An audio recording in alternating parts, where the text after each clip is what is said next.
The music thumped, the lights dazzled, and the room buzzed with laughter and the clinking of glasses. Yet nothing could have readied me for the moment my husband chose silence over words.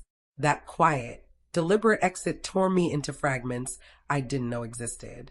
It was my birthday, the kind I had always imagined. Friends, coworkers, even family had filled the glittering banquet hall.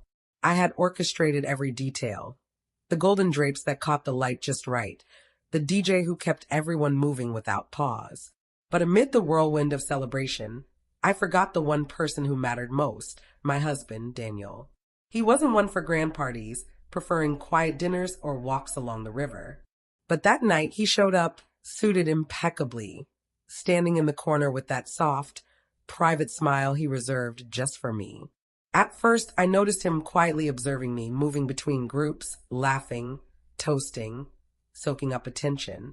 He held a glass of water, never a drinker, and seemed content just watching. Or so I thought. Then it happened. One of my colleagues, Adrian, a man far too slick for his own good, pulled me onto the dance floor. "It's your night, Emma," he shouted over the music, spinning me around as others cheered. I laughed, the rhythm coursing through me, my hair whipping around, and for a fleeting moment, I let myself forget everything else. I threw myself into the dance, carefree, reckless, too reckless. Adrian's hand drifted too low. His words whispered too close. My laughter rang too familiar. I glanced toward the exit, and there he was, Daniel, standing there, expression unreadable. No anger, no fury. Something far worse, quiet, suffocating disappointment. He didn't yell. He didn't charge the dance floor. He didn't linger to see more. He simply set down his glass, turned, and left. Swift, silent, final. My chest tightened. The music played on. The lights flickered.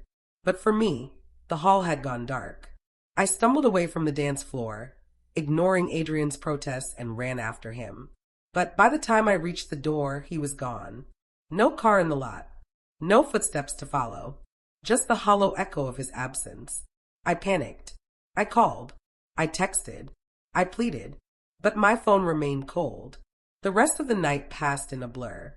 I stayed at the party, plastering smiles on my face as people sang, "Happy birthday." Inside, I was breaking. The next morning, his side of the bed was empty. His suit hung neatly on a chair. His wedding ring rested on the nightstand. That was when the truth hit me. He hadn't just left the party. He had left me. The following days were unbearable. My calls went unanswered. Texts ignored. He moved to a hotel, refusing to see me. At his office, his secretary shook her head with pity. Friends whispered that perhaps I had embarrassed him, crossed a line that night. But they didn't see what I saw in his eyes. It wasn't only Adrian's hand or my laughter. It was the accumulation of small, unnoticed wounds. The dinners I missed. The endless events I dragged him to. My thirst for attention while he quietly faded into the background. Finally, 3 weeks later, I convinced him to meet in a quiet cafe outside the city. He looked like someone I barely knew. Thinner, wearied, resolute. "Emma," he said, calm but cutting. "That night wasn't about the dance. It was me realizing I don't exist in your world. I'm just background. You shine, I fade. I thought I could make it right. But when I saw him with someone else, laughing in a way I never had, I knew. I had lost him long before that night. Tears streamed down my face as I begged him to try again. It was just a dance, I whispered. Just one night. He shook his head. No, Emma. It was the silence long before. My silence at dinners when you scrolled through your phone.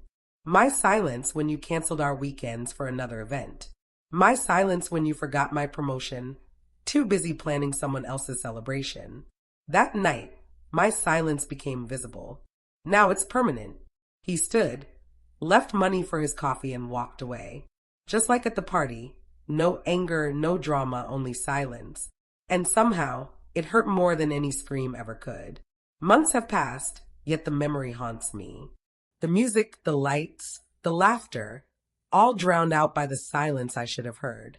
I lost my husband, not to betrayal, not to another woman, but to my own blindness. The cruelest part?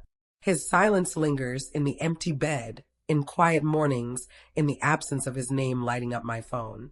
The world remembers my birthday as glittering, glamorous, joyous. I remember it as the night silence spoke louder than sound. The night I lost the man who truly loved me. Now, whenever the music plays, whenever the lights flash, I don't think of celebration. I think of his footsteps walking away, quietly, forever.